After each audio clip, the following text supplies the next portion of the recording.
Welcome, my friends, to another YouTube version of the BJJ Brick Podcast. I hope you enjoy the show, and if you do, please subscribe to the channel. So here we go. Thank you for listening to the BJJ Brick Podcast. We'll be bringing you Brazilian Jiu-Jitsu and good times. We hope to flatten your Jiu-Jitsu learning curve, help you get the most out of your grappling ability, and meet your goals both on and off the mat. Welcome back, my friends, to episode 213 of the BJJ Brick Podcast. I'm Gary, and as usual, I have my partner in crime here, Byron. How are you, Byron? Doing great, Gary. We have been described as the Mario and Luigi of Jiu-Jitsu podcasting, Gary. Which one are you, my friend? Oh, definitely Mario. No doubt about it. Aye. Yeah. We got a great episode, though. Ricardo Almeida is on the show today. I know a lot of you know Ricardo Almeida. He's been in numerous ADCCs. Numerous times he's fought in the UFC and won a good majority of those. Just an incredible competitor, incredible black belt, fourth degree black belt under Renzo. So stay tuned to that portion of the show. It's going to be awesome. Yeah, that's happy to have him on. Finally, he's been on the radar to get him on the show for a long time, and finally did it. So that's really cool, and happy he was willing to do so. Yes, yep. Just incredibly honored to have him on the show, and like I said earlier, we're gonna learn a lot from him. So don't miss that portion. If you're gonna miss anything, miss while I'm talking. Byron will agree with that. We say that all the time. Yep. Hey, we've started little life lessons to BJJ here recently. Last couple episodes, something new to our show. And hey, this week, I've got one going on here, and kind of a sad situation. One of my buddies I work with, he's 52 years old, maybe. His boy is 29 years old, Logan, and a couple weeks ago, Logan got the news that his cancer had come back and spread to his spinal cord. And it was really bad, and they told him you only had a couple weeks left to live. A week ago today, yesterday, he passed away. Had an incredible funeral there the other day. But as I'm sitting there in the funeral, rejoicing over his life, the one thing I thought about, and Logan was this type of guy, is he basically, you just need to live every day. One thing I thought about is, especially you get that news that, you only have a couple weeks left. And even at that time, he didn't just give up. His friends and his really good friends and, everybody was showing up each and every day. And he would sit there and thank them for coming. It could have been a bad time and, put your head down and realize that I don't have a lot of time left. But, he took it the other way. He decided that, hey, I don't have a lot of time left in this life. Let's make the best out of these next couple of weeks I can. And I mean, he was confined to a hospital room. He was losing, motion of his body as the cancer progressed. And so, I mean, he may not have been able to move a lot, and he was, under medication, but, every time he was awake and alert, he was talking with all his buddies. They were smiling. They were, he was a big hockey player, talking about hockey, a big Dallas Cowboys fan, even got to watch watch football game, in the hospital there. But, the biggest thing I can think of is, just try to live every day to its fullest potential. We never know how many days we have left or what's going to happen. But, every day that we let stuff get to us and we get down is not going to be a day that, has a lot of benefits to it. Let's, if anything, of Logan's passing, it just made me realize that I'm going to try to take each day to the fullest. I'm going to try to be happy. I'm going to try not to let these little things get in my way. Just try to have a smile on my face and make each day count. And you said, you don't know. You might get a phone call from a doctor saying, hey, 2 weeks is about what you have. and that might just change everything. That would change everything. But Yeah. we don't all get that phone call either. Sometimes you go to the store to go shopping and you don't come back. And that could happen to you, or that could happen to somebody you love. And it's just like this every day, every hour, minute, is a gift. So if it's, this day you get to go train, that's a gift. That's another day to go train with people that you should hopefully care about on your team, and use that as a gift. Enjoy that time. And just having the outlook as this time that I have on this earth here is a gift. Use it as much as you can. And example that Logan gave was just something that kind of reminds us all that life is short. Whether even if it's 100 years, like that does go by pretty quick. I mean, in the long scheme of things, 100 years goes by pretty fast. And each day and each relationship you have with people in your life, those are all very important.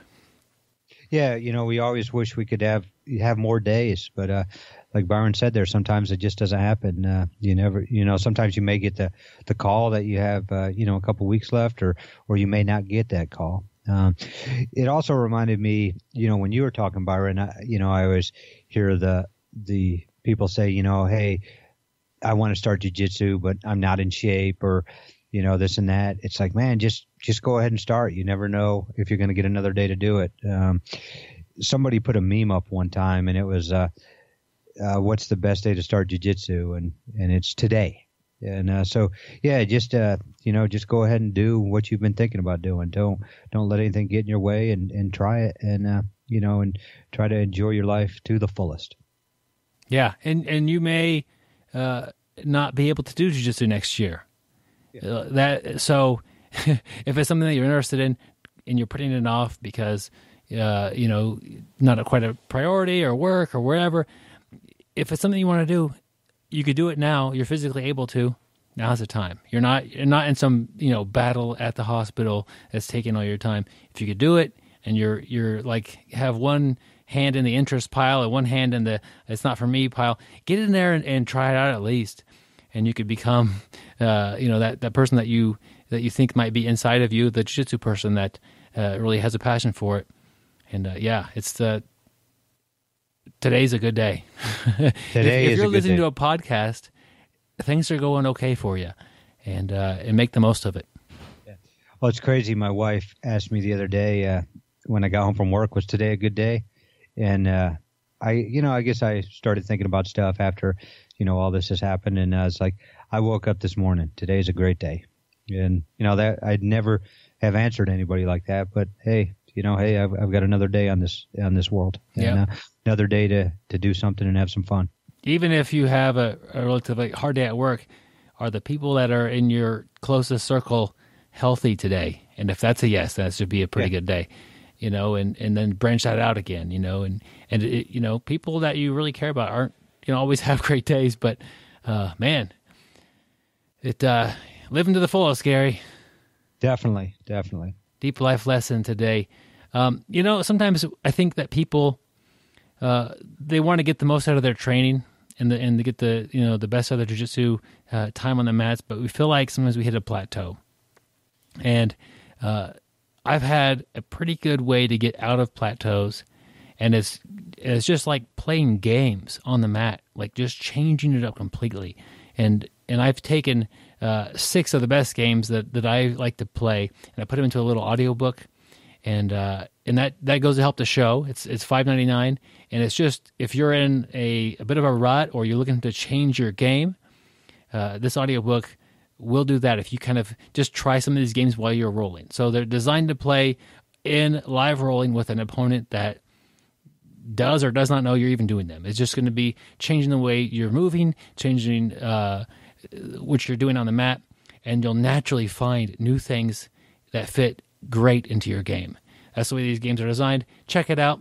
It's $5.99. It's a little over an hour, and it will get you past any sort of a plateau you're on. And if you get through the whole book and you try the games and you're still stuck on plateau, send me an email, bjbrick@gmail.com. I'll get you off that plateau, my friend. That's awesome, Byron, that you're helping out like that. Yeah, I think we've all had times where I feel like we're not getting anywhere. I spent a couple of years as a purple belt where like I look back at it, I didn't get much better, but that's just part of my time. I wish I got past that time a little quicker, but you got to keep moving and getting better. And if you're stuck on the wrong part of your game that doesn't get any better, yes, you need to learn from that.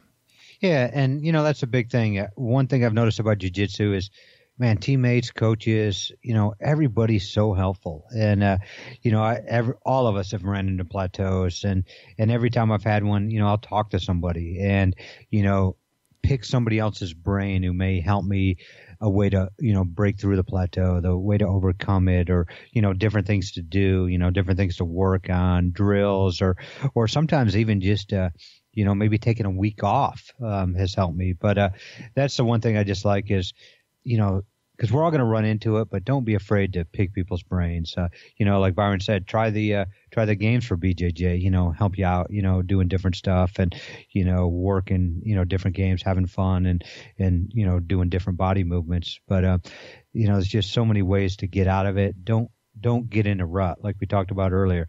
Live each day to the fullest. It's, I do think plateaus are one of the reasons some people do drop out of jiu-jitsu. They may get a little frustrated. It seems like they're not getting any better. But, in all reality, I look at it, if you, every day I make it into the gym, I'm doing great. Even if I may not have my best day rolling, I'm probably having fun with some of the training partners, just social aspects, which that means a lot to me, more than, just, learning moves and everything. I just do love hanging out with my teammates. And attacking their feet too, Gary. It's always good to attack feet. Always good. Speaking of attacking feet here, we got a quote from the famous Vladimir Nabokov. Who would that be, Byron? He's a famous Russian novelist who never attacked anybody's feet. How do you know? Well, all signs point to the fact that he was not a leg locker. Okay. So, but that being said, don't hold that against him. He really didn't know much of the grappling arts anyway, but he did have a quote, and he had several quotes, but this one I think is kind of neat towards jiu-jitsu. The breaking of a wave cannot explain the whole sea. So you're standing on shore, a beautiful ocean, and the wave comes in and crashes. And from that perspective, you can't tell what's really happening in the ocean. Obviously, if it's a big old tsunami coming in for you, that's a little different. But there's a lot to the ocean, a lot to the sea. And looking at the waves hit the shore, that doesn't tell you a whole lot. You need to look a little deeper if you want to figure out what's going on. And I saw that quote, and I was like, how does that relate to jiu-jitsu? I think we all get confused sometimes. You'll see a match with somebody who is doing something amazing. Ricardo Almeida's got a great match, and he did this certain choke or some sweep or whatever, and you think, man, if I could just learn that thing as good as Ricardo did, I'd be set. It's going to be, lights out for everybody else. The problem with that idea, even if you learned that sweep the same way and you could perform it at the same level as he's doing, that's just one wave of his game. There's still a whole ocean below that. So if I learn this really good sweep and it's elite black belt level sweep and Gary's in my guard and I can't prevent Gary from passing my guard in the first 4 seconds, the odds of me setting the sweep up are pretty slim. Like, I need to have that ability to keep him from passing. If I can't get Gary off my foot when he's going for a leg lock, the sweep's not going to work. There's so much to actual games that if you think about just taking one piece of someone's game and plugging it into your game, and you'll have like the same results, the ocean is deep. And that's not really how it works. Like, even in a quick match, if you watch a match between two black belts and one of them gets tapped in 15 seconds, like, man, that's amazing. Yeah, that is amazing. But if you drop the guy like me in there at 15 seconds while the submission is starting to be applied, something will probably happen and it will get taken apart, and I'll screw that submission up. No, like, it's just not as simple as you think. As far as like, if I just learned this opening technique that the person did and got the quick sweep to submission, I'll have it down. That's perfect. There's a lot of little things that are happening in jiu-jitsu that you don't necessarily see or pick up on that that need to be addressed, and that's why it takes years and years and it's like a lifetime of learning to get good at jiu-jitsu. You know, Byron, when you read that quote, I was like, boy, how's he going to explain that about jiu-jitsu? And as everybody who listens to these shows knows, I'm not the smart one. I have trouble with these quotes a lot of times. But you did a great job there.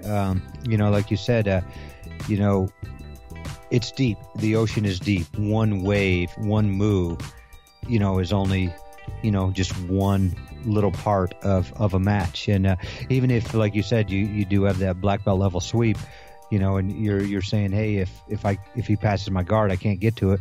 But even if you do get that sweep and end up on top, you know, do you have the rest of the waves that Ricardo Almeida comes in with? You know, he's you know, riding those waves, bringing one wave after another. If you don't have it, you're probably going to get reversed from there. So definitely, like you said, it's you know, jiu-jitsu is such a long process. It's a never-ending learning cycle. You know, we have been doing it 15 years now, and I still learn stuff every day. It's crazy. I was training with this guy who has been training probably a year and a half. He's pretty new to the sport, and we were working, you know, a position, you know, kind of have his back and, you know, throwing arm bars up out of there. And he corrected something that I was doing that it really helped my game. You know, here's a guy, you know, has only been training a year and a half, and, you know, I've been training so much more than him. And I took his advice, and it's definitely helped my game out. I'm always learning. It doesn't matter who I'm learning from. I'm going to learn from, you know, anybody that's going to help me. But you know, I just need to, you know, keep studying those waves, keep, you know, going on that deep end and learning more and more and more, and, you know, drilling and getting muscle memory and getting better. And as always, having fun. That's how it goes. It's not an end point that you're looking for in jiu-jitsu.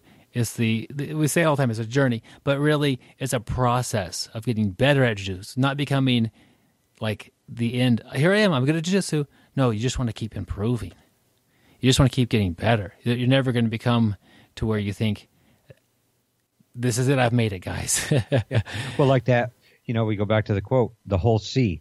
The sea is vast. We're probably not going to make it to the end. We're always going to keep learning. It's, you know, wave after wave is coming with new knowledge. You know, each time that wave comes, you know, there's something to learn, and those waves don't stop. Yeah. Say too, towards the end of the show here, we'll talk about some of his favorite sea creatures. But right now, we have Ricardo Almeida. He is the most interesting grappler in the world. He once grappled a polar bear to test out his bear hug. He once choked out an opponent using only his Wi-Fi connection. When he models for gi companies, he uses only his bad side. He only gets ringworm on his ring finger. I don't always listen to podcasts, but when I do, I prefer the BJJ Brick podcast. Stay listening, my friends. All right, my friends, I'm happy to bring Ricardo Almeida to the BJJ Brick podcast. Ricardo, welcome to the show. Thank you so much, Byron. Thank you for having me. Yeah, I'm really excited today. We've got a lot to talk about. Could you do me a little favor and just introduce yourself to the audience if they haven't heard of you yet? Cool, yeah. I'm Ricardo Almeida. I'm a 4th degree black belt in Brazilian Jiu-Jitsu. You know, grew up in Rio de Janeiro, started training at Gracie Barra, moved to the U.S. in 97 as a brown belt. I was one of the first Americans to receive a black belt from Renzo Gracie. And, you know, been living here in New Jersey ever since. You know, fought in Pride, fought in the UFC. Now, you know, I have my 2 schools and I coach a couple UFC guys like, you know, Frankie, Edgar, Eddie Alvarez, you know, a couple UFC champions and a couple guys coming up. How would you describe your MMA career? Man, you know, an accident. You know, I never really wanted to sort of like be an MMA fighter. You know, I was in Japan with Ryan Gracie at the time, you know, and he was fighting Sakuraba, and I was just a jiu-jitsu guy. I was competing ADCCs, And one of the Brazilian guys pulled out, and they asked me if I wanted to jump into Pride. And I was like, yeah, sure, I guess I'll give it a try. And I really had no idea what I was getting myself into, and I ended up winning that fight. Shortly after that, the Fertitas, like Zuffa, bought the UFC. So the Fertitas and Dana White came to Renzo's school, actually trying to sign Renzo with the UFC. And Renzo was like, no, I can't. I'm under contract with Pride, but I have these two boys over here. It was me and Matt Serra, and we both ended up signing with the UFC and having our debuts on the first day. And, from there on, I just kind of kept going. It was kind of like an accident, but it ended up working out okay. Describe your start to the martial arts in general. What got you involved with them? So, when I was like around, my early teenage years, like 13, 14, 15, like jiu-jitsu was something that kind of everyone knew about in Rio, but it just had this like negative stigma because the jiu-jitsu guys got in a lot of fights and stuff like that.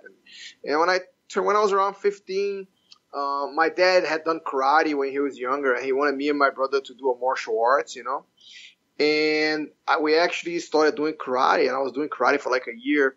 And then a friend of mine from high school was training jiu-jitsu at Gracie Barra. He's like, no, man, Ricardo, come on, man, forget this karate, let's get you to jiu-jitsu.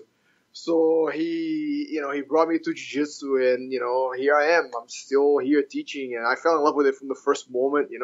I went home and I was practicing moves on my brother on the, in the carpet at home, and the next year he started training, and he runs a bunch of schools in Arizona. He's, the CEO of Gracie Barra in the United States.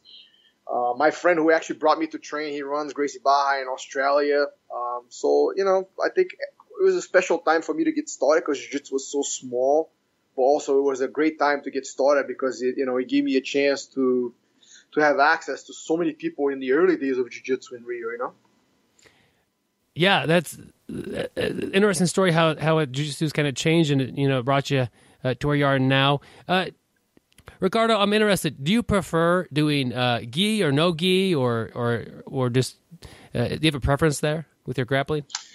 Man, I think that we all prefer what we feel like we're better at, Yeah. I think that's just the way to do it. So I think I'm a lot better without the gi.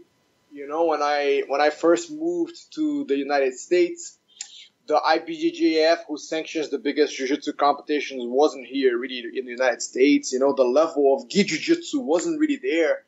So when I moved here, I started competing at some of these local regional events, such as Grapplers Quests and Nagas. Like before anybody was doing it, I was doing like super fights on them. And you usually fight a wrestler or some Russian sambo guy. So it was pretty cool because it was kind of like MMA, but no punches allowed because you were not always fighting a jiu-jitsu guy. You were fighting guys from other martial arts, And then the ADCCs came, so I did a lot more no-gi. And then I started fighting for the Pride and UFC, so, all that's no-gi. So I think I ended up better, quite a bit better without the gi than with the gi, so that's what I like best. I guess that's the explanation. Do you train much with the gi on? I do train in the gi, but man, I had a car accident 2 years ago, and it's left me with like somewhat of a permanent spasm on my back. And when I train in the gi, and guys grab the collar and they start like smashing your legs against your chest, like that really bothers my back. So I train usually with like lighter, more technical guys. I have one of my black belts who runs his own school. He's like 140 pounds, like super light guy compared to me. I'm like 190, 195. So I train with him like twice a week, but most of my training is done no-gi, like I think it's what I'm best at. And, I don't have to deal with guys like smashing me like in the guard as much. So I feel like, my body could take it better. Yeah. The amount of pressure they're able to put on in certain positions with the gi on, there's more of it. And you're able to just not experience that without the gi on. Is that what you're saying? Yeah. I guess that, I think especially from the guard, definitely a lot easier on my body. So you said that like grabbing the collar kind of bothers your back. Is that different than just like kind of a tie up or grabbing the back of your neck as they're working their no-gi grips? Yeah, my problem is not so much when I'm standing and guys are grabbing my neck because that puts pressure like on your low back, I guess, in a way.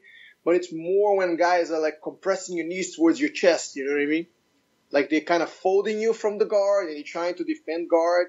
Even if I'm just playing like a simple like half guard with the shin block like on the chest, and they start press, they grab the collars and they start pressing the weight down. That bothers me, like that bothers my back. It irritates it. I'll feel it for a couple of days. So I end up doing a lot more like nogi where, guys don't really have such a strong grip on the upper body, Yeah. Now you've been involved in MMA a lot, and you're training a lot of top quality MMA guys. Do any of them train with the gi at all? I'm just kind of curious about what's going on. Or are they all just, when it's grappling time, it's no gi? Man, I don't have my guys training the gi at all. I think that's one thing that I see it very differently than, probably like most Brazilian guys. I think if you ask like most Brazilian guys, like, oh, you got to train the gi to be good at jiu-jitsu. And man, I disagree with that 100%. I think that you could be very good at jiu-jitsu and not be super high level in the gi at all. Just look at like Gordon Ryan and Gary Tonon. Even though Gary probably competed at a higher level in the gi and he could still compete at a very high level in the gi. I think that, without the gi, they are, you still win and lose, but I see them, far, quite a few steps ahead of the competition, because of their knowledge in no gi. And in some ways, I feel like that about the MMA guys. Like, man, why are you going to train in the gi if you fight without the gi? Like, it makes no sense, Yeah. Why do you think that they say that? The Brazilian guys? Yeah. I don't know, man. They just feel more comfortable in the gi, I think it's just cultural. It's more cultural than anything. It's the same thing about leg locks, It's like, leg locks are, for people that don't know jiu-jitsu. And, if you take a white belt and you teach him leg locks and that's all he does, of course, every area of his game is going to suffer. But, if you teach it as a part of an overall game and, someone has a complete game and they add leg locks, it's very useful. So I think it's just more of a cultural thing. I really do, Yeah, I think I know basically nothing about MMA compared to you, but I do think that there are some people in certain situations that in the city that they're in, and they're trying to train, and maybe all the best grapplers are there on the gi training sessions, and then they go to no-gi, and it's a smaller class and not many people. That might be one reason to put the gi on and train with those people, but the actual act of the gi, it wouldn't be the reason for that. It's just because the better grapplers would be in the room that day. Does that make sense? Yeah, the guys, they're very good in the gi. Like, it's its own game, it's like, it doesn't matter who you are, like you put that gi on and, they're going to be many, many steps ahead of you. There's just no way around that, But, and to be honest, I don't think it's so much a matter of the gi as it is the IBJJF rules, For the guys that train the gi, you want to be a world champion in IBJJF. Like, that's the, besides the Abu Dhabi Pro that comes around once a year, like that, you want to be a world champion under IBJJF rules. That's how you prove your medal, And those rules, it favors a lot the guard, like double guard pulls and no rules perfect, like even ADCC and other rules have their faults, but I think that the way that the matches end up unfolding in the gi under IBJJF rules are not necessarily what an MMA fight looks like, Yeah. So I think, the combination between rules where guys are allowed to just pull guard and, do double guard pulls and play 50-50 and, and fight for just one advantage, that I think is a detriment to someone who wants to grapple and use grappling under MMA rules more than anything, Now, that's not to say that, man, like I love IBJJF rules. I just competed in Nogi Pan Ams and, it's super safe. I don't have to worry about heel hooks. It gives you like a clear understanding of what grappling is about. But the guys at the highest level, they really exploit those rules to an extreme, and I think that's where I think that more than anything kills the gi guys for under MMA rules more than the gi itself, Yeah, if you are training with a gi on and you want to do MMA, you have to not worry about those little rules and details and just try to maybe emphasize more of a top game or emphasize different things. But if you're exploiting those rules and you're thinking you're going to transition to MMA, you might be in for a bit of a shock. Yeah, and additionally, man, judo takedowns don't really work in MMA. Like you can't do drop serenage takedowns. Like you can't really, like most of the judo takedowns that you expose your back a lot. You're gonna have a tough time using that in an MMA fight when there's no gi. There's just no way around it. Yeah. So you're developing yourself in a highly skilled game, such as jiu-jitsu in the gi and the gi takedown game, and then all of a sudden you take that gi off and you don't know a lot. That's just the reality. What were some of your challenges of going from somebody who started with grappling? You started with I think you said karate, but then you soon got into jiu-jitsu and then transitioning to MMA. So starting with a basic grappling thing and then going to MMA. What were some of your challenges that you experienced there? I think one of the big challenges was that, jiu-jitsu at a very high level, right? Just like boxing at a very high level, just as Muay Thai at a high level, and wrestling at a high level, like every combat sport, right? You become such a specialist in fighting high-level guys within your style. So most of your reactions are that of training with someone who's really high-skilled in your style. And next thing you know, you're fighting someone that the reactions are completely different.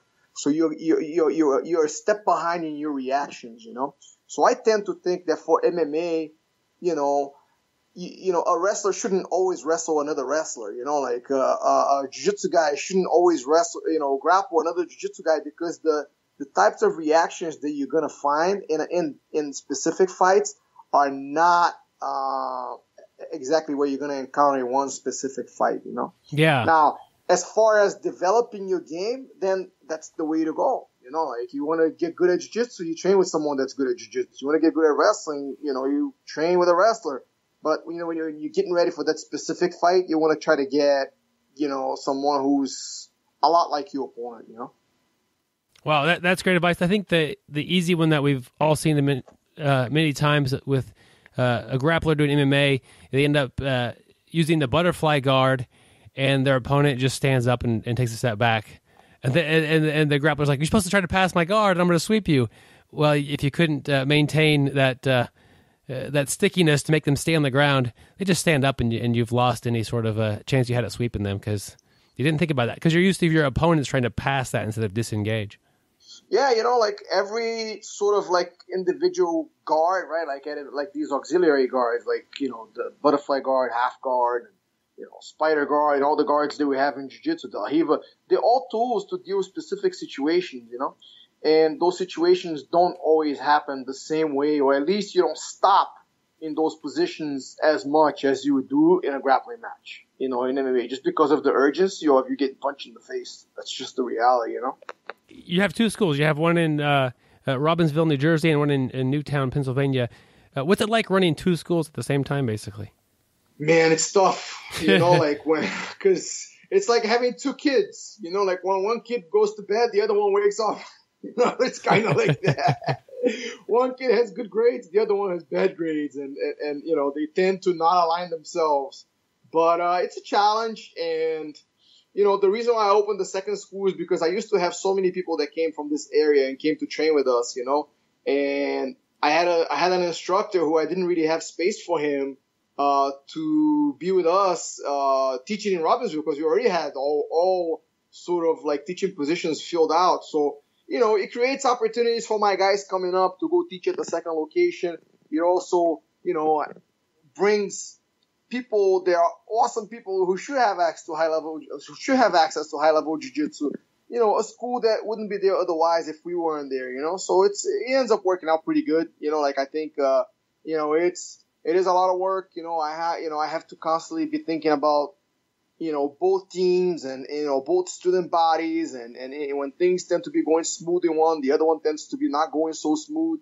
And, it is a challenge, but, I enjoy, to me, Monday I was in one of the locations, Tuesdays I was at another location, and it's the same, it's it feels the same being at both schools.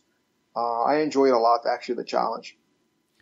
What would you say that the bulk of the schools would be as far as students? Are they jiu-jitsu, nogi, MMA, kids, adults? I think as far as the programs themselves, are about half kids, half adults in both schools. And then, within the adult program, we have the nogi classes. Within the kids program, we have some nogi classes.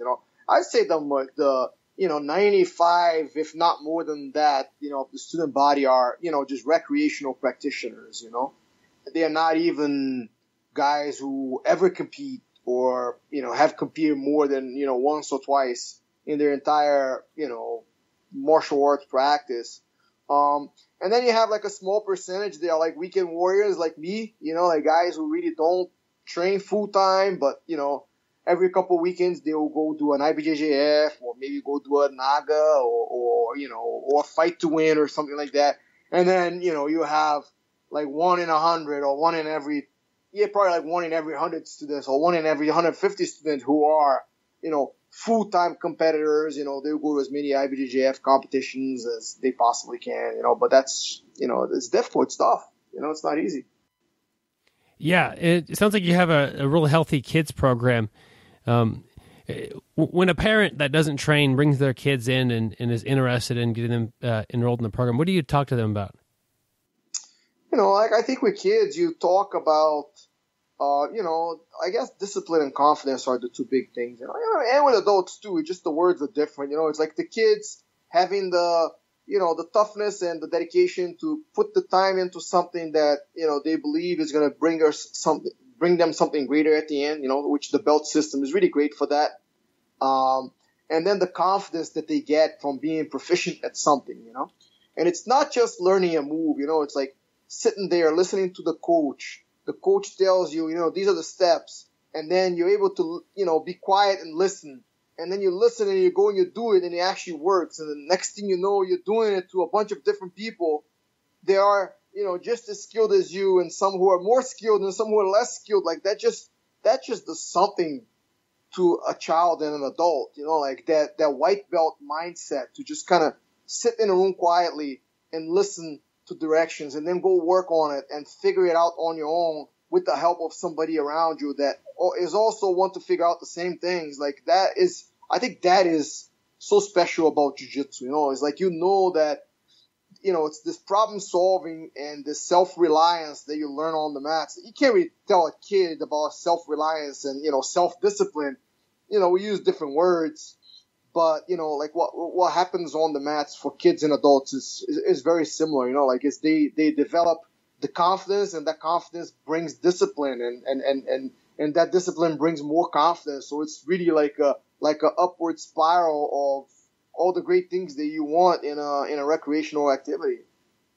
You have a great outlook for, I guess, both programs, but I was really, thinking about the kids, but it does help adults the same way it helps the kids. And sometimes we just fail to realize how much it's actually benefiting us because we just go and train and enjoy the time, but it is actually having a lot of off the mat positive effects on our lives.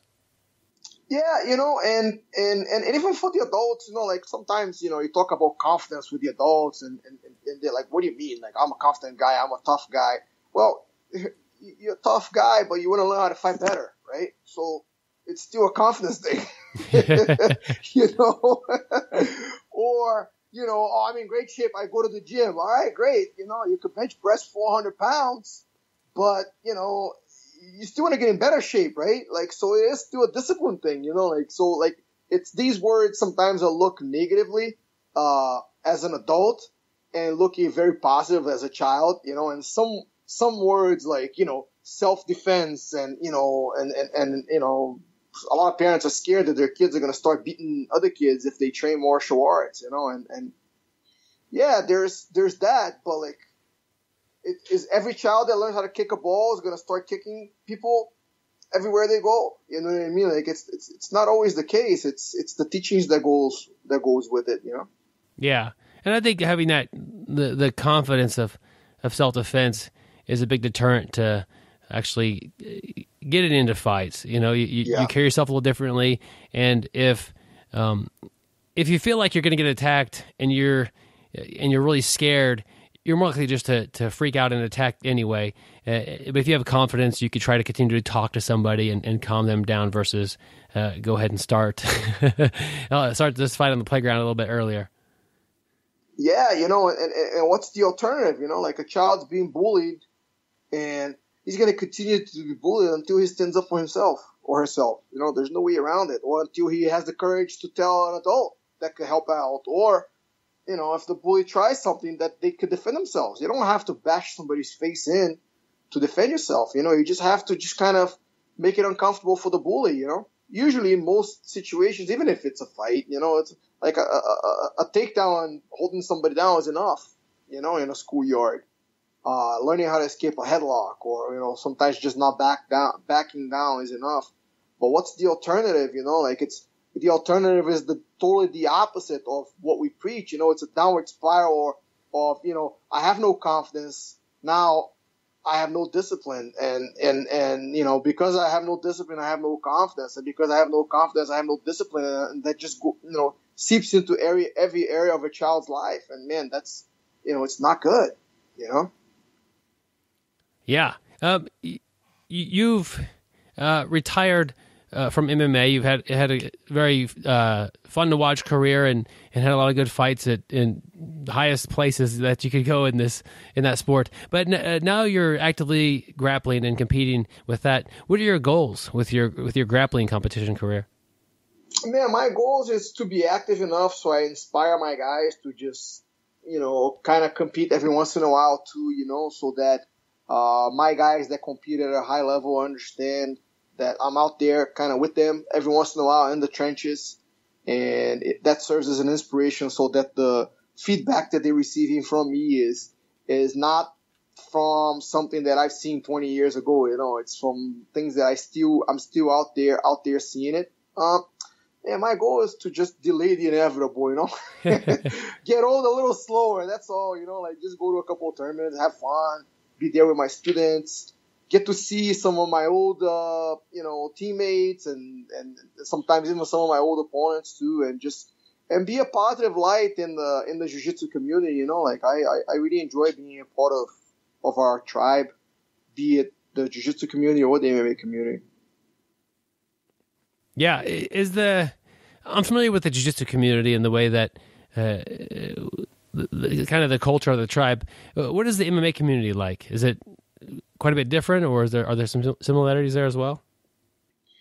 I think it's very similar. I think that most of the guys that we sort of have a relationship with now, it's maybe guys that fought when I was a fighter, or they were coaches at that time, or most of them fighters really.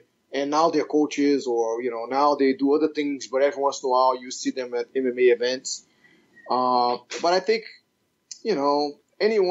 most guys from combat sports most guys from combat sports are really humble, man.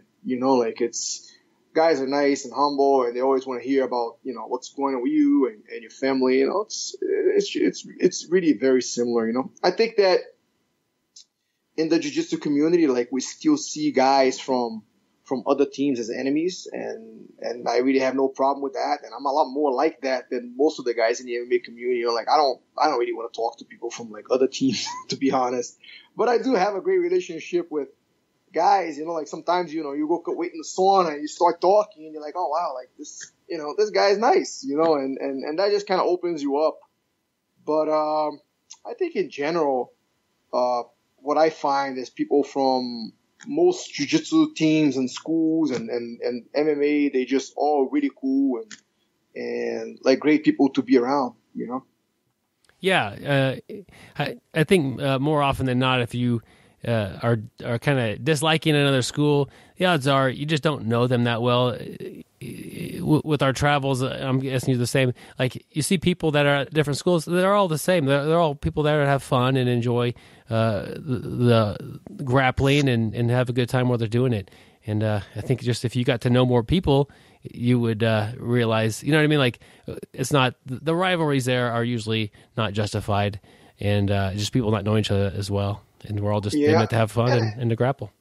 And I kind of like, I like both. I like that, it's cool and it's open, but I kind of tend to like, too, the rivalries, like I think rivalries drive the technical development, it drives guys to train harder, like sometimes it brings bad with the good, but, like we need some rivalries, too, it can't, it's not the Boy Scouts. And I think that the more professional we get, and I really see that with the MMA guy, they're able to turn it on and off a little bit better, I think, than jiu-jitsu,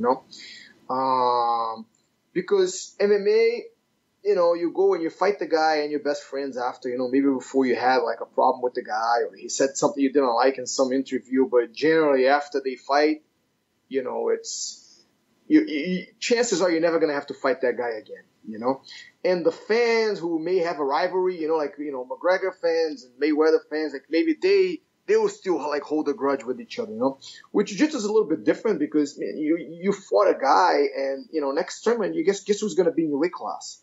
And, if the guy is really good, next tournament and the next tournament and the next tournament. So it's like sometimes it's a rivalry over years, I remember, Marcio Feitosa, Shaolin Ribeiro, and Leo Vieira. Man, those guys, traded each other with world championships for over a period of like almost 10 years until Cobrinha came around, So like it does build like a rivalry, and the people who support them, who are in the stands, are actually their teammates. So I think it builds, the roots are a little bit deeper with the rivalries like in jiu-jitsu than in MMA because of that aspect, Yeah, could you think of, or maybe just give an example, maybe not a specific one, but when the rivalry kind of goes too far in jiu-jitsu? In jiu-jitsu? Yeah, what would be like, okay, this is too much, or is it all good to you? Man, like I think that, when the crowd who are practitioners, they're not spectators, what I mean? They're not someone from a soccer team that bought a jersey and went, like they train. And they start like screaming names and things like that. Like that's out of hand. Like I would not let that happen to me. Like I'll be jumping on the crowd for sure, and I'll go in there and be like, hey, like you want to call me names now you got to hear it too. I remember, that sometimes happens. One time I was talking to Caio Terra, like Caio was an amazing instructor. He came to do a seminar at my school like many years back, and my first class was with Master Carlos Gracie Jr., and then I had Renzo for a teacher. Like, I'm not easily impressed by people teaching. Everyone has something to teach. That's not to say that, my ears fall deaf to knowledge, but I was super impressed with Caio's just like passion and perfectionism, when he's teaching. But he told me about a story that, like after one of the worlds, like he had like something happen and, they broke his rental car or they confronted him outside about something he said on an interview. I think that's, taking it a little bit out of hand. I can't remember exactly who it was or what was the context because it was a while back. But I think that's taking it a little bit too out of hand, but, it's okay. I think it's all good. I think we need a little rivalry. We can't just be Boy Scouts. Yeah, I think the big difference with jiu-jitsu and MMA, and you mentioned it, is that we're not just spectators. We participate in jiu-jitsu. And, 99% of MMA fans have no idea what it's like to do MMA. They just watch. And I would say like 90% of people who are watching jiu-jitsu, probably more than 90%, actually do jiu-jitsu. And so I think sometimes it's like if the trash talking gets a bit too far, as practitioners, I think sometimes it's a bit of a turn off as far as you go to like world championships, and half the crowd that's there, they got in for free because they competed in the same tournament. You know what I mean? Yeah. Like, you're competing here. You don't get to just go sit in the stands and call me names. That's not how it works, at least not in my mind. Yeah, it's interesting to think about, and who knows where it'll go in the future. What big changes have you seen in submission grappling over the years? Man, I think that now, first of all, the growth of the sport, I think there's no martial arts or combat sport that has grown as much as jiu-jitsu, and man, just, to be able to have events like, like the EBIs and Fight to Win, like in all these other like different events. It's incredible, and you add to that, the IBJJF tournament and some of the regional tournaments. Up here we have Nagas, and I guess in California they have different ones, but just as many opportunities that a competitor has to get out there and compete at a very high level. I think it's incredible, but I think that it does influence the athletes in a way, like now you have, the guys who predominantly compete in the gi, and then you have the guys that predominantly compete in nogi, and then you have these guys that predominantly do submission only tournaments. A lot of them mostly are nogi, and I think it's okay, man. I don't think that everyone should do the same thing. I think every once in a while, the guy who says he's the best at one thinks that he's the best of all, then go fight the other guys in the other rules, and then you see if you're really the best of all or not. You've had quite a few MMA fights and a ton of grappling matches. Do you still get nervous before you step on the mat to compete with somebody? Yeah, you always get a little nervous. I think that you should. I think it's different for everyone, but I do get nervous. I don't want to lose. Yeah. Like I approach, like when it's time to compete, I really don't want to lose. I want to win. And usually like my students are there or my family's there. Sometimes now my kids are there. So I want to win, and I want to keep winning. And there isn't enough winning to make me want to lose. Not because of anything other than just it's a skill game, and I want to get better, and I want to produce the best performances that I can, not for necessarily for people watching, but for me, and that makes me nervous, like that wanting to win, but you get inspiration from it, like if you don't let it paralyze you, I think it's a good thing to be nervous. If I'm not nervous, I get nervous. You should be. So what do you do with that nervous energy, or how do you kind of keep yourself ready to go? Yeah, I think first of all, I try to remind for me now, right? Like I couldn't give this advice to guys competing in world championship finals, but for me, I'm like, I just remind myself, I'm like, come on, Ricardo, like this is the Masters division, you know what I mean? Like it's, you're going to be okay, not that the match is going to be easy, but like, the magnitude of things, like I think usually that calms me down. Like, Ricardo, remember these guys, they work 9 to 5 just like you. Like it's like these guys teach classes every day just like you, like so I remind myself of that. But I enjoy just this being nervous and kind of being at the top of your game, like it makes you faster, it makes you harder, it makes you more explosive, like I try to harness it, so I competed like quite a bit since I stopped fighting MMA. In the last 2 years, for whatever reason, like I won like a New York Open, I won an Nogi Pens, and I won like 2 big super fights, but I didn't submit anybody, and that was just kind of bothering me. And when I was going to the Nogi Pens this year, I was like, man, I was like making a conscious effort to fight like a little bit more aggressive and a little bit more loose, like not play so much, not to lose, but to try to finish. And I ended up getting 3 matches and 3 finishes. So, sometimes you have to challenge yourself too, Wow. Yeah, that's cool the way you were able to make that change. Thinking about since you retired from MMA and now you're doing competitive grappling, how has your game changed in that time? Man, I think my jiu-jitsu got better.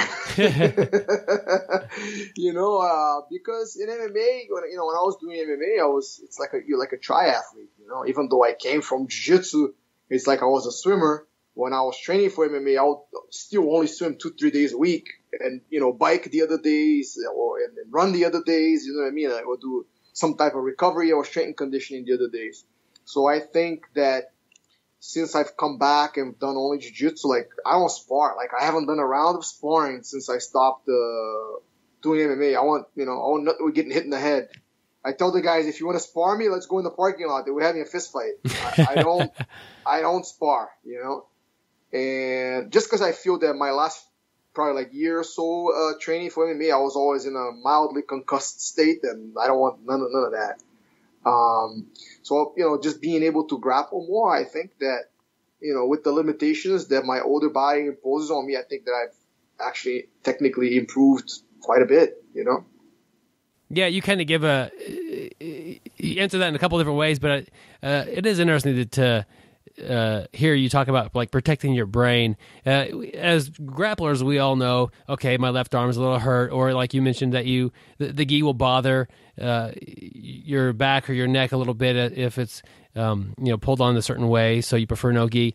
But as the striking arts, you can get a headache or you can feel like you got a little concussion, but you don't really know the extent of the damage that's being done to your brain, which is a big deal. The quality of your brain's health is a lot more than the quality of your right arm's health.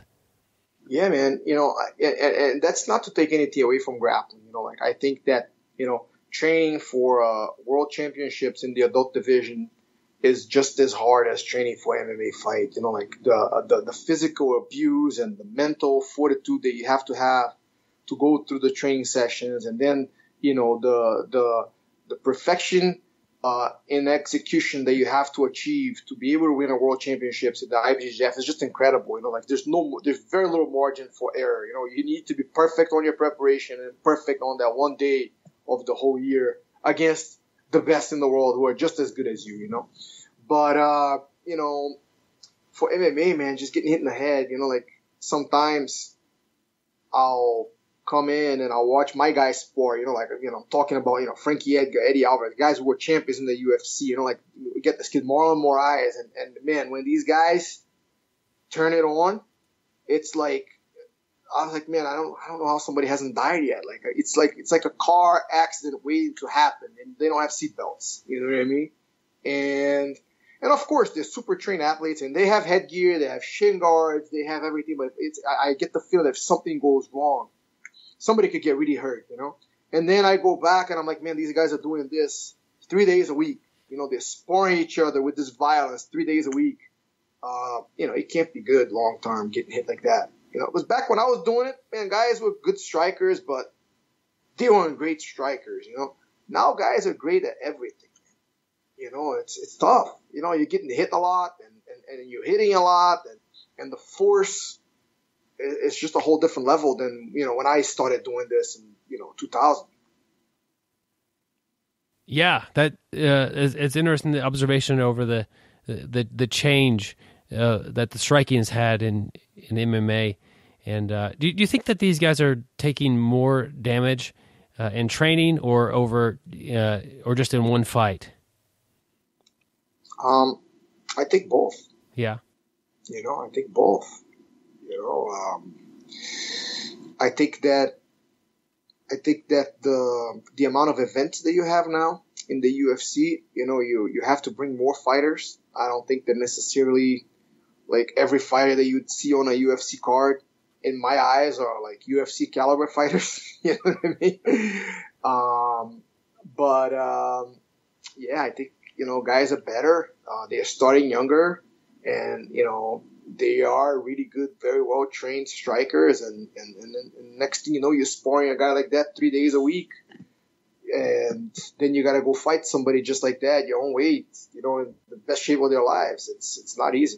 I don't think anybody would look at MMA and think that it would be easy, but it's getting harder and harder, and you have to be careful. I mean, we all experience this in just jiu-jitsu. You have to be careful with your bodies and make sure you're not getting too banged up in the process of training to be able to live a happy off-the-mat life. Yeah, man, these guys, a lot of these guys get chewed up and spit out by the whole thing. It is brutal, it's tough. Like, a lot of times we see the fights and you don't get to go in the backstage and see what these guys look like after their fights, with their face, half destroyed, with their dreams maybe half destroyed, half their purse, it sucks. Yeah. Ricardo, I want to change gears a little bit here, and sometimes it's hard to relate to somebody who is so good at jiu-jitsu. Your fourth degree black belt, you actively competing for a long time. What were you like back as a blue belt? Maybe technique or attitude-wise, but what was Ricardo Almeida like as a blue belt? What was like as a blue belt? I was 16, you know. So I was young, and there was a couple of kids my age that started training before me, like Marcio Feitosa as an example. We are the same age, but, you know, I started training when I was 15. I think he started when he was 11. So he had like 4 years on me. You know, he had like 6 years to my 2 years. So, man, I would sometimes go win tournaments. And Marcio was like a lightweight, a featherweight, and I was a middleweight or something like that. And he was like 2 weight classes below me. And, man, I would go and I would win tournaments, and I would come back and he'd submit me like he was a black belt. You know? So, for me, because I had these couple of kids who were my age but just so much better than me, I always felt like I was like playing catch up, you know, trying to get to their level, which in some ways made me very disciplined because I expected to, you know, compete not with them necessarily, but, you know, they were like my inspiration. Like I wanted to get to their level because they were my age, you know. Other than that, I was always in awe of my teammates, you know, like I was always someone who I enjoyed coming in early and staying late and trying to get like any opportunity to train with the guys that had been there for the longest time and really like learn and understand jiu-jitsu. Like from the very beginning, it was something that like really infatuated me, you know, and yeah, I think it's worked out. You know, I've really enjoyed not just the physical aspect of jiu-jitsu, but the mental aspect and very importantly, like the relationships aspect. You know, like the relationships that you form on the mats are not unlike any other sport. Yeah, that's an interesting dynamic you had. Somebody a couple of years more experienced than you on the mat, and you're trying to chase them or follow them and give you something to reach for. I think we all experience that on different levels. When you start jiu-jitsu, there's somebody who is a couple notches ahead of you, and you could kind of just continue to chase them your entire time, and they may, or you know, maybe they'll kind of slow down a little bit and you can catch them. But a lot of times, you're just grappling with that training partner, and it's good. It's a good training partner to have, somebody who is just always a step or two ahead of you and leading you on this journey. Yeah, for sure, man. You know, like it really pushed me. You know, like I was a lot younger, you know, so I had plenty of older guys. Yeah. So I just shut my mouth and watch, you know, like, and just really like try to enjoy the opportunity that I was having of just being in their environment, you know, being so young. It was really cool for me. Yeah, that sounds like a great environment to be in. Yeah, Master Carlos he's always been like a great, you know, guide, like a great leader of men, you know, great influencer. And man, he's like, he had all of us like, man, you know, we shouldn't drink, you know, like we shouldn't do drugs, like we shouldn't, like he was really like very influential for like an entire generation of kids that came up on the Gracie Baja, without a doubt. Wow, I mean, that's just great example of his leadership. Thinking back, we kind of got you in the blue belt mode, but like, can you remember anything that at the beginning of jiu-jitsu was frustrating to you and how maybe you overcame that? Yeah, I think that, you know, like just coming in as, to be honest, I had never done like any type of organized sport before. I played soccer, and, you know, every kid plays soccer in Brazil, but never like to a very high level, you know. So when I started training jiu-jitsu, I didn't really have an expectation. I think kids these days, it's different. Like they all think that they can be superstars at something, you know, like I never really had that. Like I just, you know, wanted to do jiu-jitsu and learn how to defend myself in case I got in a fight. That's it. And when I started to see what was possible, like how good some of these guys could be, I think that I started to believe that I could be as good as them. You know, I was like, man, like these guys are amazing. Like, why can't I be that good? You know, I think a lot of people come in jiu-jitsu and they're like, oh, I'm like, you know, I bench pressed this much weight. I've done this. I've played, you know, I've been an All-American at that, and now I'm doing jiu-jitsu. And it's a shock to them that they're just going to get their butt kicked by the lightest guy in the room, you know. And I didn't have that. I didn't have an expectation that I was going to be good. If anything, I had the opposite. You know, I was like, man, like these guys are showing me that I can be a lot better than what I think I could be. And to me, it was just overcoming that, like having a notion that, maybe you're not going to be that good, and kind of like getting the feeling that you're supposed to be good. Like you train with the freaking best in the world, even though like we didn't really have a real way of measuring that at the time. If in the 1990s, like when I started training, man, like we make fun of each other if we lost to somebody that wasn't from Rio, in a tournament. And now, we've had, the Mendes brothers, Cobrinha, Galvão, like all these guys don't even come from Rio de Janeiro. I think Galvão maybe, but like a couple of guys who are like legends of the sport now came from schools that were not in Rio, Yeah, it's changed. Looking for some advice here for students. You mentioned that the most of your students at the schools don't train full time and aren't competing all the time, but most of the students want to get as good as they could be at jiu-jitsu, given the time that they have to put into it. If you have a student that is fairly busy, they can only train 1, maybe 3 times a week. What advice do you have for them to make the most out of each training session?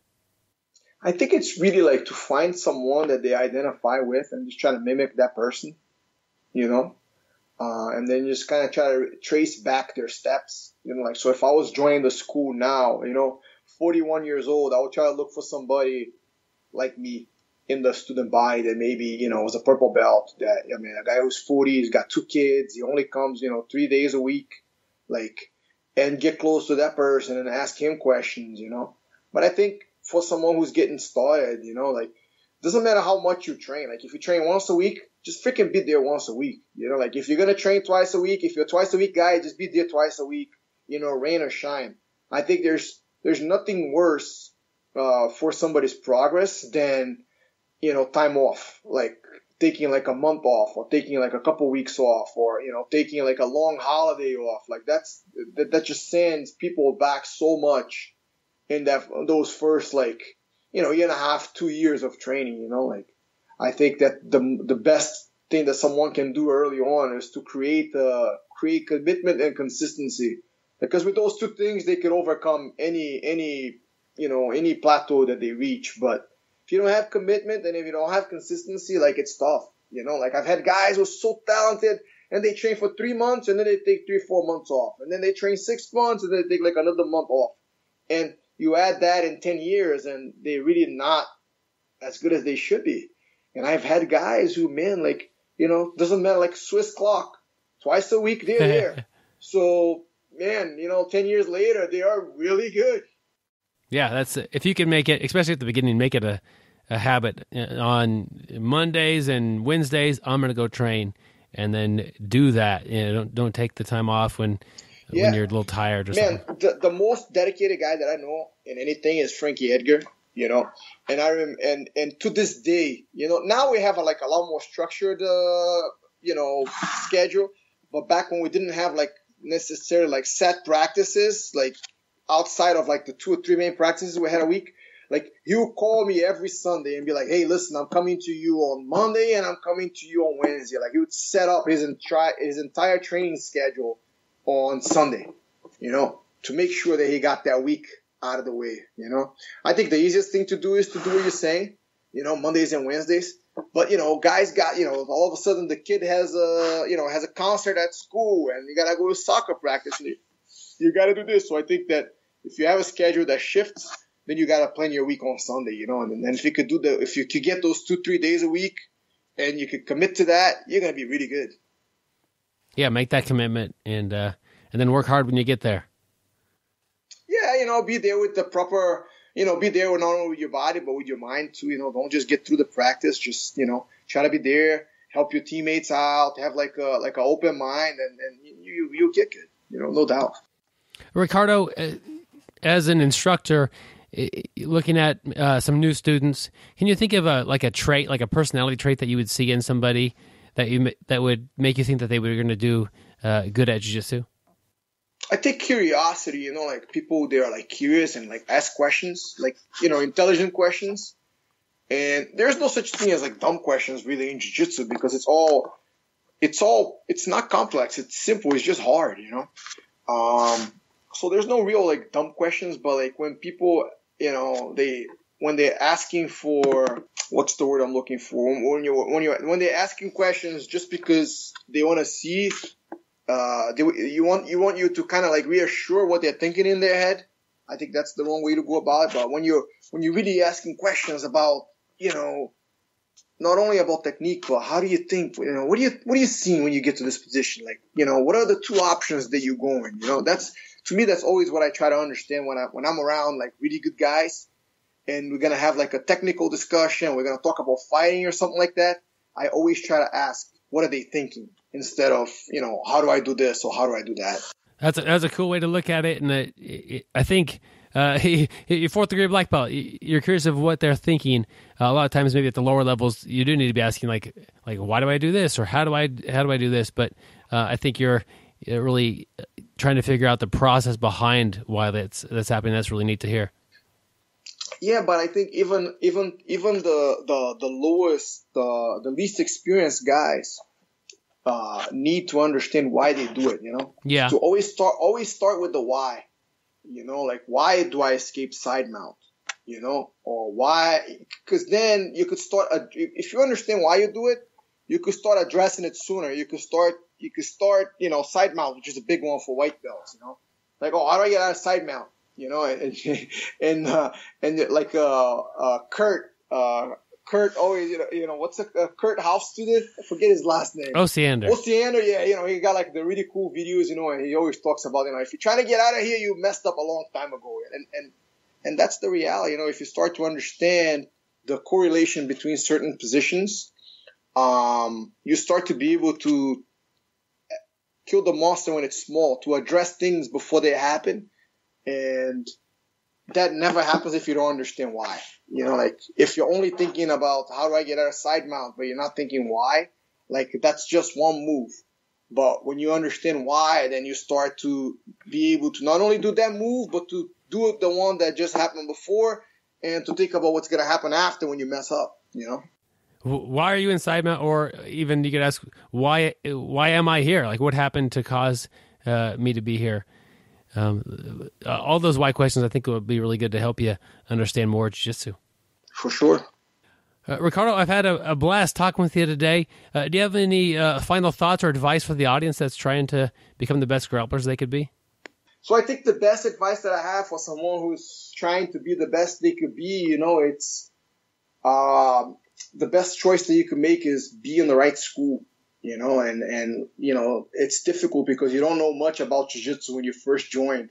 And I think almost every great thing that can happen to you on the mats is provided by the type of environment that you're in. And almost every bad thing that can happen to you on the mats is dependent on that as well, So if you have the right teacher, really listen to him or her, some great ladies instructors out there. And just add your own touch to it, which is all a good teacher can hope for is that the students show up to class with the mindset to get better and help people around get better. Like, if you show up, if you have the mindset to get better, and if you have the mindset to help people around you get better, like, you're gonna go very far in the sport. Awesome, that's great to hear. Thank you. Thank you so much, man. Well, I'd like to thank Ricardo Big Dog Almeida for coming on the show. Definitely he's a guy I've watched forever, a guy I've really looked up to, and, learned a lot, watching him compete, and, it's really helped my game. Yeah. I've enjoyed for many, many years watching him compete, and he's back on the mats competing now. Follow him on social media. That's the best thing you could do if you want to keep up with him and when he's competing next. And it was interesting hearing about him as a 16-year-old blue belt. And I definitely was no 16-year-old blue belt, but just kind of hearing about his earlier days and what it was like for him to try to gain confidence and do jiu-jitsu and figure out what was going on. And that was pretty neat. To hear from him about that. And the whole interview was fun for me because you're talking to somebody who's basically a legend. Yeah. And, but, a lot of things I thought were very interesting, and that was just one of them. I think it's also neat that he's running a couple of different schools. And I think that I think he's in that time where he's wanting to help people, teach and also compete. But like when I asked him what his goals were for competing, it was largely to be there with his team and to inspire some of his students and to be a source of a bit of an inspiration. And that is awesome. He's competed at the top of the food chain as far as MMA and submission wrestling and so now he's competing. He's out there having a good time. He wants to win, but he's also competing as a coach, showing them this is what we do, and I think that's pretty cool. Yeah, you think about, like you said, he's run a couple different schools, and how lucky his students are. Like you said, he's competed on the big stage, and now his focus is more, on getting his students up to that level. They have an incredible instructor, and like you said there too, he's competing to show them, you can do it, and that's what a great coach is all about. About helping his students, getting his students to the best they can be. And so whoever trains with Ricardo there is very lucky individual. Absolutely, and we are lucky individuals to hear from him and learn from him on the podcast this week. And the podcast is brought to you by the people who have bought our audiobooks or our Patreon supporters, or our Patreon supporters. If you think this show is something that you want to help out and support, there's a link in the show notes. You can get to those by the website. A little video there that I have explains Patreon. Basically, it's a website that helps people that make content like podcasts. Each podcast that comes out, you pledge like $1. It's kind of a reoccurring deal to where you don't need to go in there and pledge $1 every week. You go in there, pledge $1, say, I want to help these guys out $1 every time they produce a podcast. And when you do that, Gary and I celebrate a little bit. A little party goes on. We mail you out a gi patch. Do a little dance. Get down. I'll skip the middle one there. Man, I was on a roll until you threw that in there, Gary. But yeah, sorry, we do celebrate. It's pretty fun when we get a new Patreon supporter. And we send you out a gi patch and a sticker as a token of appreciation for your support. We also are happy to invite you to our Facebook group. It's a closed group, and we'll talk about a few different things that are happening with the podcast or with the website. And oftentimes, if I have some heads up that we're getting a guest on the show, I'll say, hey, I'm getting this person on. What should I ask them? Anything that you guys want me to bring up? And that's how you get in on those. And that's it, basically, what we have. And it's been a lot of help having Patreon. So if you want to support us, it's a simple way to do that. It just shows your appreciation. And a huge thank you to all of our current and future Patreon supporters. It means a ton to us. Yeah, definitely. Thank you for everybody who supports this show. We have an awesome article this week. It's from Snow Mixed Martial Arts. The website is snowmma.com. I guess it's North Richland Hill Snow MMA is where we're getting this article from. But it's called BJJ Benefits Number 2, Health and Wellness. BJJ benefits can change your life. And, I think sometimes we forget about all the different benefits of BJJ. We think about, right off the bat, just, hey, I can self-defense, learn a little self-defense. I can choke somebody, take somebody down. And then, just the basic physical fitness. But, I think there's a lot more and to jiu-jitsu and that's kind of what this article talks about.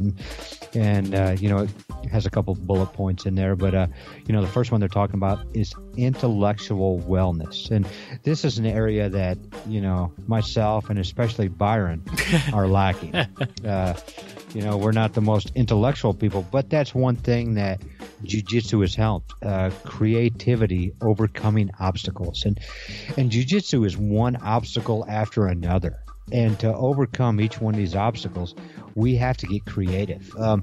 There's never really just one path to get out of something. There's no straight line. Nothing's linear. Byron's got me in side control. I shrimp to get out. I can't I want to get to my knees, grab a single leg, keep my head on the inside, tap that knee and pass to side control. That's only if Byron just got hit with a tranquilizer and it's not moving. I'm going to shrimp, Byron's now going to block my hips. If I try to come up, to my knees somehow still, Byron's going to, push his hips down into me, smash my head into the mat. Even if I keep still coming up, he's going to block my elbow, pass to the back, spiral ride me.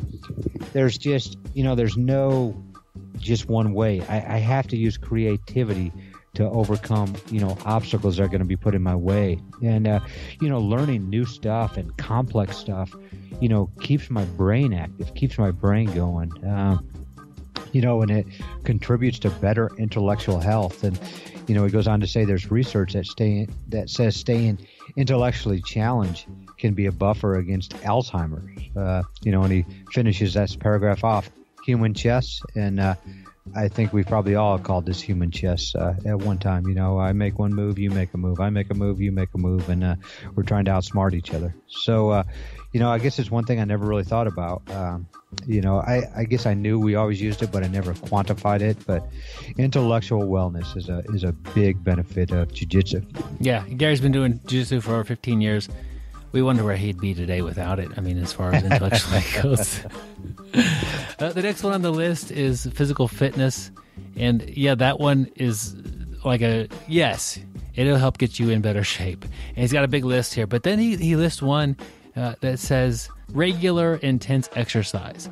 And those words, regular intense exercise, okay, if I didn't have to do, maybe I would be working out, doing something else, but I just want to do things that are fun, exercise-wise. So the problem with my off-the-mat workouts is they're not intense.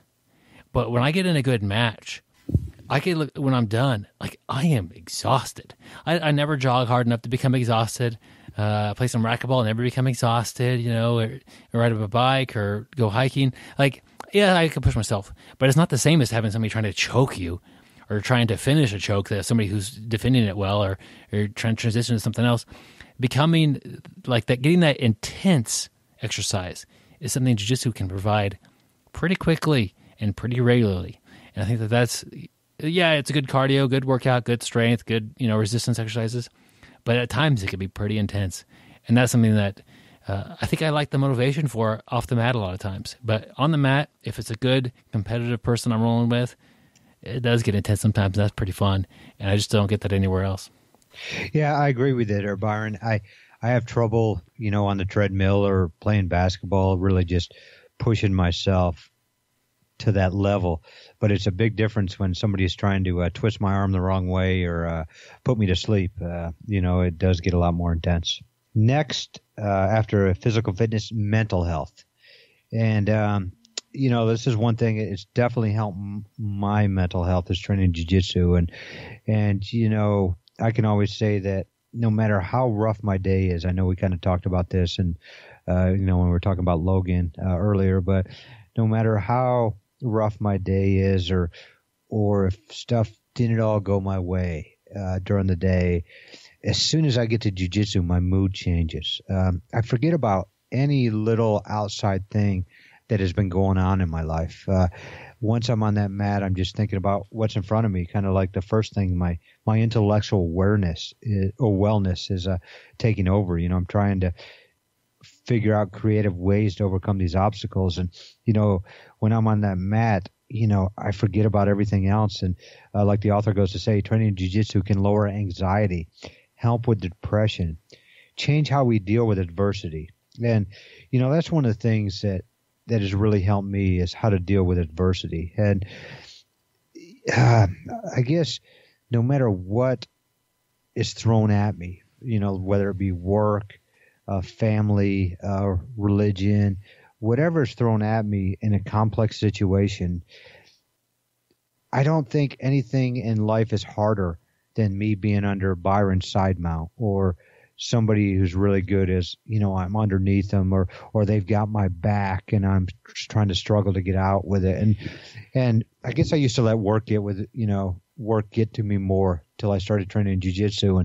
And every time I have a task at work that may seem impossible that, my boss gives to me, I'm like, hey, this is nothing compared to what I deal with on a nightly basis. So it's definitely helped my mental health.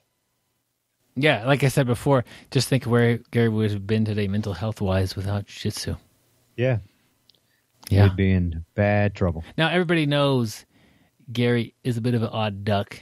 His social wellness, he's had some problems, but social wellness is also a benefit listed here. And really, we need social interactions. As people, we're social animals, and jiu-jitsu is often described as a second family. And some people, I think, you look at, if you've been training for a little while with a certain team or the same people, you do become pretty strong friends with these people. And a lot of people go through life and they really fail to meet people after like third grade. Like they're still your same buddies. You grew up in the same neighborhood. That's who you have for your buddies. Now, some people kind of make new friends through, later on in school or at work, but sometimes those bonds are hard to develop just because, as kids, I don't know why I keep picking on this kids thing, but like, it's kind of funny to see somebody kind of keep the same childhood friends throughout their whole life. Well, with jiu-jitsu, because it's such a grueling experience sometimes, the bonds are made pretty deep. And I think that it is like a second family at times. And you do become very close to people, not just physically. And I think that's a great thing for social wellness. And you can also kind of put that back in the mental health category as well. Yeah, definitely. Even the next one kind of goes with the social wellness, social wellness and mental health, character fitness. And we all know that Byron's character is lacking. Most of you who've met him, don't even really need to talk to him to understand that. Well, they say that I am a character sometimes, but it doesn't mean I have character. Yeah, it's definitely lacking. Yeah, it's definitely lacking. But what I really liked was his second sentence. When we train jiu-jitsu, it's an honest look deep into ourselves, a chance to put in hard work to reach our goals, develop humility, grit, perseverance, and discipline. And, I think about each one of those is jiu-jitsu is a tough sport. We do have a higher dropout rate. It's first of all, I think we have to leave the ego at the door. It's tough. It's tough to go in there and seeing somebody half your size just humiliate you. And I mean, they're not trying to humiliate you. It's all up to how you take it. But the grit and the perseverance. I remember telling myself when I first started, I got, dominated so bad. And people ask me, why am I still around today? Like, what did it?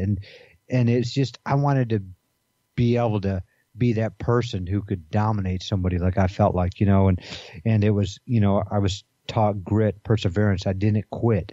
It was tough. And why didn't I quit? I was taught discipline, to show up. If you just show up, that's, half the battle there. Just coming, just, carving out some time and making time available, which we all have big time wasters. We can, find a way to get there and show up, that discipline. And those things help you on the mat, but they also help you at your job and your family, everything else, that character fitness is a big one. And, I know I will try to help Byron with his character. Thank you. And that speaks to your character, Gary. Yes, definitely. I'm not lacking there. Like I am in some other areas. On this show, we do keep it fairly clean. The goal of our humor is to be able to have the kids in the car and not have all the jokes land like right within the understanding level of the children. So you could tell a pretty funny joke, and some people may not even laugh at all if they're a little bit too young. So it often makes I think it makes our jokes sometimes funnier because we have to be careful of how we want to word them. But yeah, it's fun. The last one I have on the list here is injury prevention, and he's got a whole big thing about how to not get injured and this sort of thing. But I'm just going to say this, kind of go away from this article a little bit. I think jiu-jitsu is very safe. The way that I'm training jiu-jitsu, I think it's one of the safest sports I could do. Like Gary plays basketball sometimes. Okay, basketball, there's a lot of jumping, and then when you jump, you also have to land. And I don't want to land on somebody. I've seen more people get hurt playing basketball with me than jiu-jitsu with me. like if you want to put the time on the clock and say which one has a higher rate, I've definitely injured more people playing basketball as a kid than I have, doing jiu-jitsu as an adult. But so I think, it looks dangerous if you're new, if you don't understand what's going on. But because we're trying to submit each other, I fully know that Gary's arm is an intense amount of danger right now. I'm going to slow things down and hopefully work within the parameters of safety with my training partner. And Gary knows his arm's in a lot of danger, and he knows it's either going to be this escape or it's not going to be this escape. And as soon as that escape works, he's out, or as soon as it doesn't work, he taps. I think at the beginning, there's a little bit of a more danger aspect of it, especially if you have that ego that you need to get rid of. Once you figure out that it's not a big deal to tap, no one's going to write your name down and post it on the wall about getting, tapping you out. No, just tap out when you're in trouble, and you'll learn from it. It's when you don't know you're in trouble, or you think you know an escape, and you turn the wrong way out on a heel hook, that you get caught in some trouble, or you try to do something that's not a good idea. That's when trouble is. But as you kind of learn the boundaries of what's safe and what's not safe, and also you train with people who respect you and your health, it becomes a very safe thing to do. And yeah, so I think that sports for adults are a great way to continue on with lifetime fitness.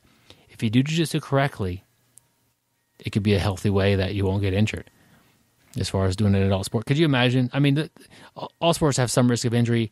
Basically, table tennis is fairly safe. Frisbee golf is probably pretty safe. But, this is a fun thing, and it's a lot of physical intensity. We talked about, just a couple of points back about how it's an intense exercise. But if you do it right, you could also be pretty safe with it. Yeah, definitely. We want to be safe for ourselves so we can keep training, and our training partners. Like we said before, you're going to get better by showing up, and you can't keep showing up and get on the mat if you're injured. So we definitely want to take care of each other. Hey, Gary. Yes, Byron. Good news, my friend. What do we got for good news? We got a Coach and Blog of the Year contest going on, my man. Awesome. Tell me a little bit about it, Byron. Well, thanks for asking. Actually, I got to cut in there, but we'll put a link to the article on the show notes. Yeah, you cut me off because that's where I was going. I was going to say definitely check out snowmma.com. We'll put a link to it so you can check that article out, share it with your buddies, and check out some other stuff on that his website there. Yes, Gary, we will put a link to that. Well, you will, because I'm not intellectually smart enough to figure out how to do that. Gary is working on learning how to put a link in the email. Yeah. Nah. Yeah, I got that one covered there, Gary. Don't worry about it. I'll get that link this time. But yeah, Coach of the Year and Blog of the Year. So if you would like to nominate your coach, or you have a favorite blog that you have learned a lot from, or maybe has helped motivate you to train or to train in a better way, nominate that. And how you do it is you send an email to bjjbrick@gmail.com, put in blank of the year. So either it's only two things, coach or blog of the year, and then tell us why. And give us a good sell, because we're being sold a lot of different coaches and blogs of the year. So you really need to explain it. I'm sure you have a great coach. I'm sure that they compete a lot and do very well. And I'm sure that the team is motivated and everybody loves the coach. But that's going to sit next to 10 other ones that are just like it. We need to hear a story. If you tell us a story about how your coach has impacted your life or some teammates' life and that sort of thing, that stands out. That's a much better impact as far as chances of your coach getting Coach of the Year. Same thing as Blog of the Year. There are a lot of great jiu-jitsu blogs out there.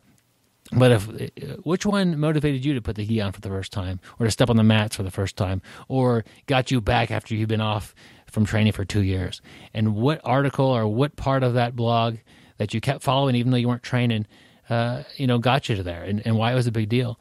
And we'll collect all these little stories and coaches and blogs and make a little pile and decide which one is getting the award at the end of the year. Should be a lot of fun, and it's a great way to just recognize somebody or a thing. I guess a blog is not a person. Recognize something or a person that has had a big impact on your life, and a great way to show appreciation to them.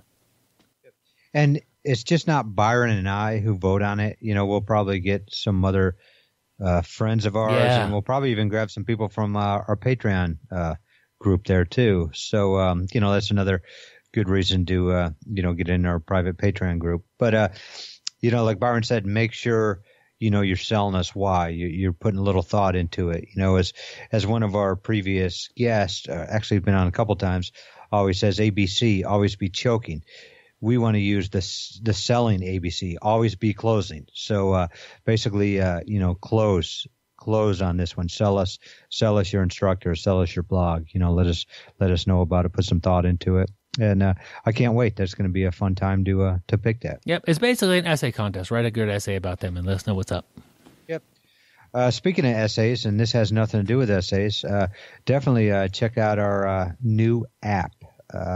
We do have an app, and I'm not talking appetizers. I'm talking a app that you can download. Go to the Play Store, iTunes. Definitely check it out. There's, some content that is not on our podcast that'll be on there. So, you get a little bit more, as some people like to say. Yep, it's an easy way to listen to the show. It's got a player. Download the show on there and keep up with us through that. Also, after the show's over, Gary and I don't just hang up right away. A lot of times we'll talk about the show. We'll extend the joke a little bit further. And what I've been doing is leaving the recorder going, unbeknownst to Gary. Yeah. So, and then this little clip, I'll throw it onto the app, where if you don't have the app, there's no way to listen to this little clip of extra stuff that we have. But if you do have the app, bonus. And it'll be called after the show in that episode 212 or 213 to do this one. Yeah. Byron's going to call it BJJ Brick After Dark. Oh, because by the time you get to that, it'll be nighttime. Yep. There you go, Gary. Yeah, and it's also wintertime, and dark comes in earlier every day, it seems like anymore. Yeah. So don't just download the app. Tell your friends about the app. Tell your friends about the podcast. Tell your friends about BJJ Brick on social media, YouTube, Facebook, the Facebook page we're on, Twitter. So definitely let all your friends know about the app, social media, the podcast, and that way you get to be tighter with your friends. A lot of the people that listen to the show, some of them, our biggest audience is the podcasting audience, but some of them have transversed that spectrum of social media onto the YouTube page, and they are checking out the videos that I'm putting out, and maybe someday Gary will put out. But I've started doing something a little different with the videos, is I add crappy little drawings to help explain them. And I think people like that. Yeah, I think so. I got a pretty good reaction out of people. Some emails sent to me saying that was funny and that they really enjoyed it. And basically, I spend about 10 minutes drawing some silly little drawings, and I throw them up on the screen as I'm talking about things, and it has brought the entertainment value up significantly, I think. Maybe not the educational value up much, but it definitely is more entertaining. So if you want to see these, go to our YouTube channel, and they'll pop right up, and they're the newer videos that I put on, and they seem to be a big hit with everybody. And great job, Byron. The social media app, one more thing about that. So after the episode rolls, Gary and I will record a little bit more. A lot of times, guys, Gary will do this part of the recording without a shirt on. So just throw it out there, if you want to try to imagine what that's like. Well, actually, Byron, I don't have a shirt on right now. Oh, man, they get the full episode Yep. of Gary. He usually wears a bra, though. Anyway, we might next week... actually even in the BJJ Break After Dark, we may even talk about our idea of a new type of gi pants that we've been talking to somebody about. So maybe we'll even talk about that. Okay, this is going to happen. There has been a lot of shenanigans going on behind the scenes with the BJJ Brick crew, and we'll talk about that this week on the app. That'll be worth checking out. Guys, I think we need to play another old Matt Tales. This is a vintage Matt Tale. Here we go.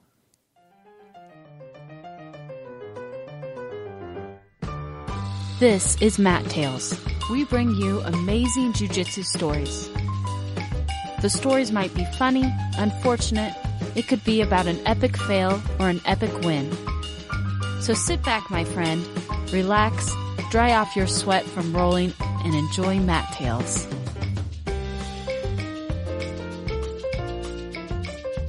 I own and operate a small jiu-jitsu gym just outside of town.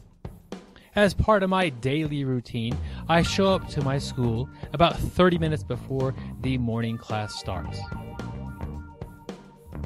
I use this time to clean the gym, collect my thoughts by myself, and just start my day off right.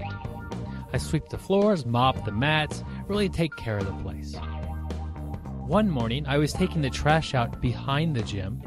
I noticed a white cat was living in our garbage dumpster. This was surprising and rather alarming for me. I didn't want this cat to one day get thrown away with the trash.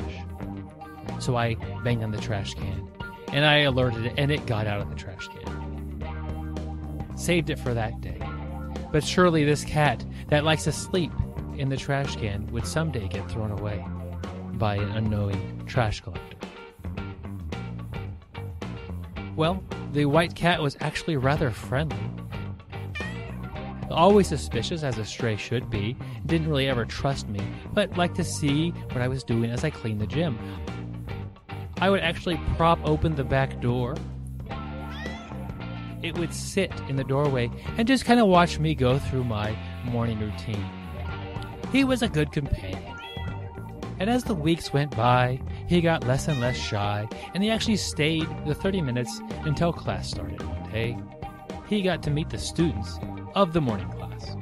They thought it was quite funny that we have a white cat living in a trash can behind the gym. Some of them even went to the trouble of naming him Oscar, after Oscar the Grouch, the character on Sesame Street that lives in a trash can. Well, Oscar was our friend.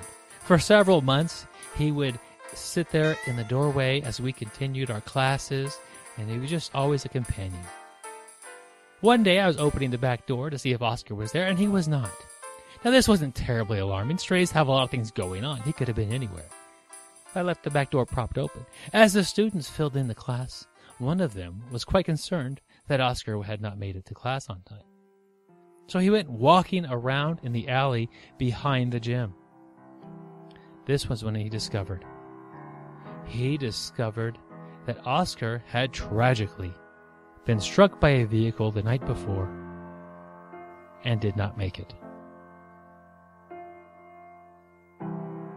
Well, this put a delay to class. We were all concerned about what to do with Oscar and his remains. We decided there was only really one option for Oscar, our friend, to return him home. His favorite place was that trash can, and that's where we put his body. Now, to spare you the details, we ended up getting a shovel. We scooped up our friend and put him over the edge of this large trash can. Upon this happening, something truly amazing happened. We were all gathered around the trash can, the entire class. It was kind of like a little makeshift funeral for our short-term friend. And as his body hit the garbage at the bottom of the trash can, a white cat bolted from the trash can, jumped over the edge, and ran full speed down the alley to never have been seen again. No, I don't know what happened that day. I don't think anybody is too sure about what we all witnessed. But there are a couple theories. One theory is that there were always two white cats. We just never saw them at the same time. Upon throwing the deceased white cat into the trash can, the other white cat saw that, got so scared, it just left. The other popular theory is that cats truly have 9 lives. Upon throwing the cat's body over the trash can into its home, we started life number 2 for the cat. It sprang to life and set off. it's set off, no doubt, to a different gym, to maybe a boxing or Muay Thai gym, or it is standing there next to the gym, encouraging the team to continue on and to always stay sweaty.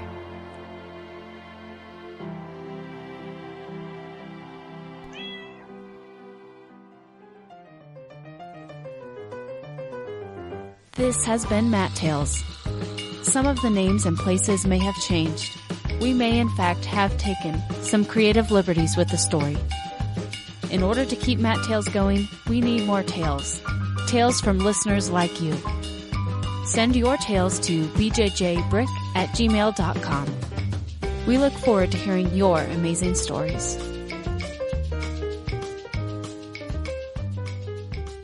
We're playing these old Matt Tales to try to kind of revive the stories that you send in. We need your stories. Something kind of crazy, jiu-jitsu related, funny, dramatic, whatever. Type them up, send them in to bjjbrick@gmail.com, and we'll make a new Matt Tales out of that once we get that done. So those are a lot of fun. Yeah, definitely send those in. I think we do get a lot of good feedback, from our listeners, say they thought they were funny and kind of liked them. So any weird stuff that's happened at your gym, dojo storms, just anything crazy, just write it up, send it in, and we will turn it into a Matt Tale. And Gary's been working on an audiobook. This is oftentimes my favorite part of the show, where I throw Gary an odd title for an audiobook, something that surprises him. He has no idea what's coming his way, except I kind of gave him a heads up, but he really doesn't know what it's going to be. And he's got to make up a topic and content on the spot to kind of sell this book, and oftentimes an odd publication date.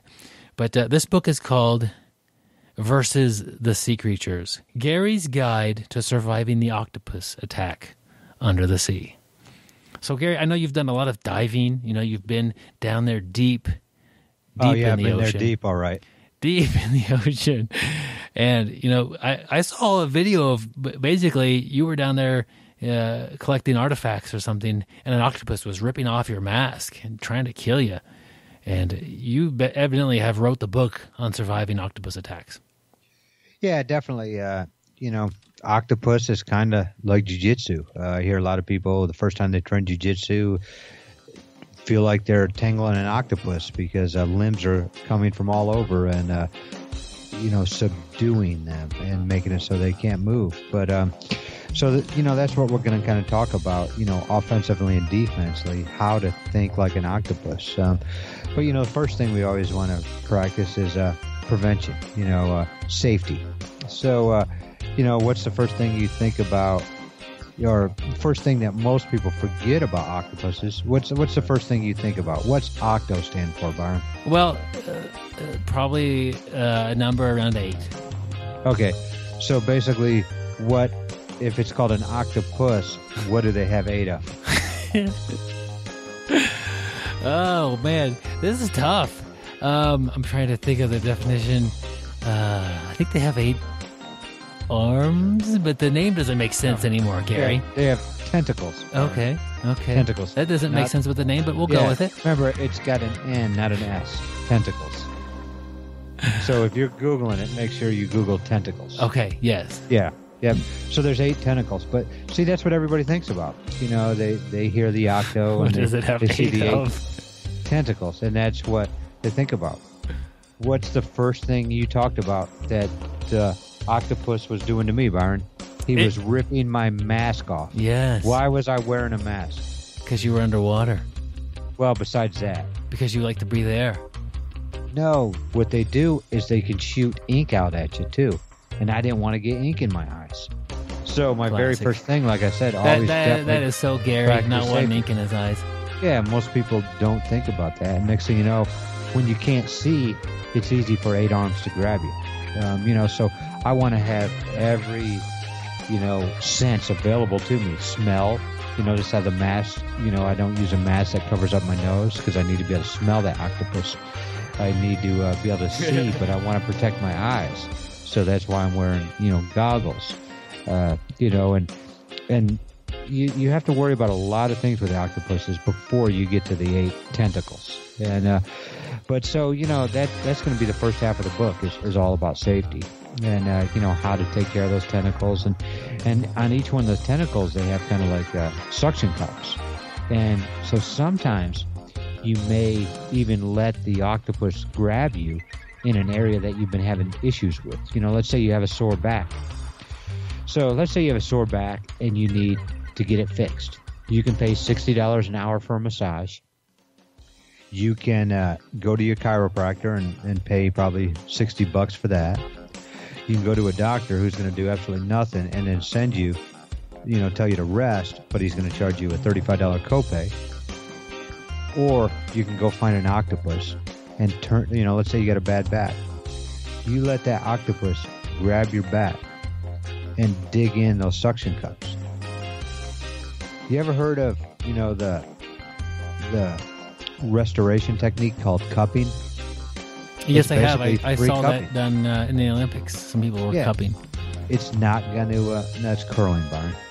But, it's not going to cost you anything, if you can find, and so you'll get your back fixed for free.